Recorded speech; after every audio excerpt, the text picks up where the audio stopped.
Nima uchun bolalarning fe'li tabiati ayniydi? Chunki bolalar ko'r-ko'rona g'ayri dinlarga taqlid qilishni boshladi. Haqiqiy musulmon ota nima qilish kerak? Bolasini tushunchalarini, bolasini qalbini, bolasini fikrini haqiqiy qahramonlar bilan, haqiqiy ibrat bo'ladigan odamlar bilan, kumirlar bilan to'ldirishligi kerak. Sportchi, qo'shiqchi, aktyorlar bilan emas. Birodar, agar sen farzandingni qalbini mana shunday bir haqiqiy ibrat bo'lishga yaraydigan odamlar bilan kallasini, qalbini to'ldirmasang, ishonaver, boshqa yerdan to'ldirib oladi. Payg'ambarlarni gapirib ber. Mana kim ibrat bizga? Sahobalarni gapirib ber, tobiinlarni gapirib ber. Bular bo'lgan odamlar, real odamlar. Senga televizorda ko'rsatayotgan bari soxta, yolg'on. Agar sen bermasang shuni, birodar, bolang albatta narigilarni o'ziga ibrat qilib oladi. Payg'ambarimiz aytganlar: "Laysa minna man tashabbaha bi ghayrina va la tashabbahu bil yahud va la bin nasara." O'zini boshqalarga o'xshatganlar bizdan emas dedi payg'ambarimiz. Diqqat qilinglar. O'zini boshqalarga o'xshatganlar bizdan emas. Ona futbolchiga o'xshab yurishlik bizdan emas. Ona aktyorga o'xshab yurishlik bizdan emas. Musulmon emas u deyapti payg'ambarimiz sollallohu alayhi vasallam. Yahudiylarga ham o'xshamanglar, nasoralarga ham o'xshamanglar. Rasulullohning hadisi vaid bizga. Yahudga ham o'xshama, nasoraga ham o'xshama. Kim o'zini boshqalarga o'xshatsa bizdan emas deyapti. Boshqa hadisda aytadilar: "Man tashabbaha bi qawmin fa huwa minhum."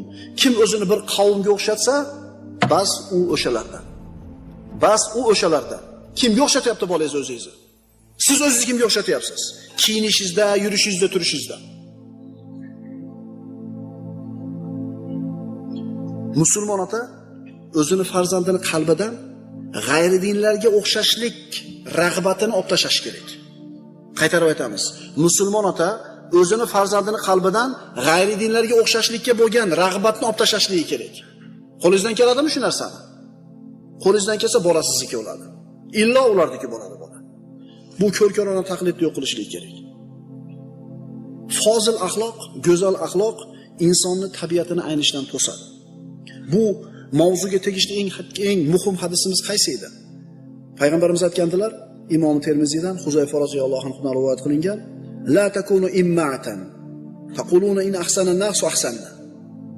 Immo bo'lmanglar dedi payg'ambarimiz. Odamlar yaxshilik qilsa yaxshilik qilamiz, yomonlik qilsa yomonlik qilamiz deydigan immo bo'lmanglar dedi. Odamlar nima qilsa qilib ketavermanglar. U odamlar nima qilsa qilib ketaveradigan odamni o'zini hayotda tutgan yo'li yo'q. O'zini tanlagan bir yo'li yo'q. O'shuning uchun kim nima qilsa qilib ketaveradi shu narsani. G'ayri dinlarda ilm, ma'rifatdagi, saqofatdagi yutuqlarni olamiz, ilm, ma'rifatini olamiz, lekin turmush tarzini emas. Adiblardan biri aytganidek, har bir xalq, ummatning saqofati asalga o'xshaydi. Uzoq yillar davomida to'plagan ilmiy tajribasi asalga o'xshaydi. Uni olamiz. G'ayri dinlardagi ekan deb turib uni tark qilmaymiz. Foydasi bormi bizga? Dinimizda man qilinmaganmi? Ilm, saqofatini olamiz, turmush tarzini emas. Shuning uchun birodarlar, tug'ilgan kunlar, mana yaqin qoldi, yangi yillar, Valentin kunlar, yana qanday kunlar bor? Musulmonlarga yarashmaydi bu narsa. Diqqat qiling, musulmonlarga yarashmaydi, qolganlar qilaversin. Nimasi yomon? Biz hammaga yomon demayapmiz, biz musulmonga bo'lmaydi deyapmiz xolos. Muttafaqun alayh bo'lgan hadis Abu Said al-Khudri roziyallohu anhudan. Xuddi hozirgi kunimizga aytilgan hadisda qala Nabiy sallallohu alayhi vasallam: "La tattabi'unna sunana man qablakum shibran bi shibrin va zira'an bi zira'in." Albatta o'zlaringizdan oldingilarning sunnatlariga qarishma-qarich, arshinma-arshin ergashasizlar. Hatta law salaku juhra dobbin la salaktumuhu. Hatto ular zobning, hasharotning yoki ilonning uyiga kirsalar, ularga ergashib sizlar ham kirasizlar. Shunda sahobalar aytishki: "Ya Rasululloh, al-yahuda va nasara?" Yahud bilan nasoralarga ergashamizmi? Qola faman. Men kim aytayapman bo'lmasam dedi. Sizlardan avvalgi yahud va nasoralarni qilgan ishlariga, fe'llariga qarishma-qarish ergashasizlar. Agar hasharotni teshigiga kirsa, shunga ham kirasizlar dedi. Kiryapmizmi yo'qmi?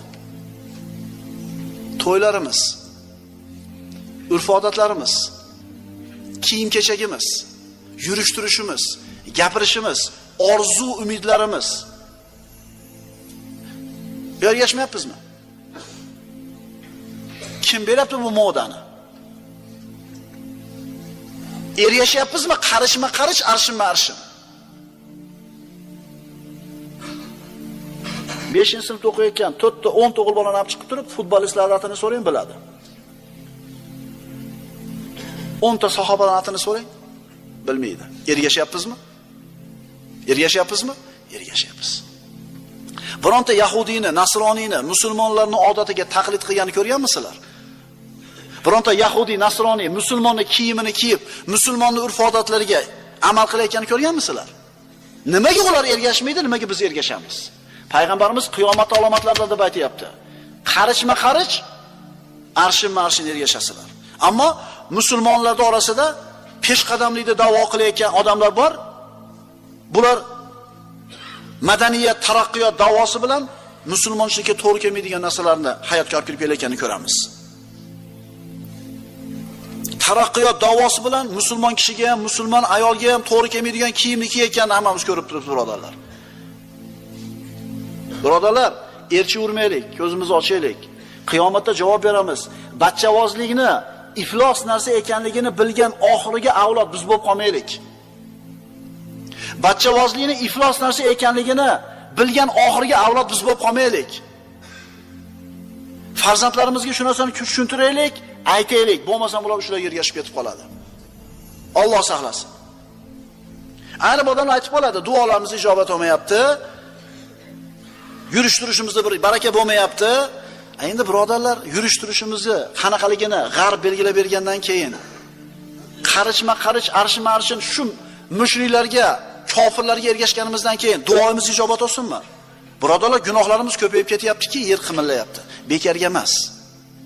Ma asoba min musibatin fa bima kasabat aydikum va yafu an katir. Voy, nima musibat yetsa deyapti Alloh. Nima musibat yetsa, o'zingizlar qo'lingizlar bilan qilgan ish tufayli yetadi. Yana ko'pini kechirib tashlayman deyapti Alloh taolo.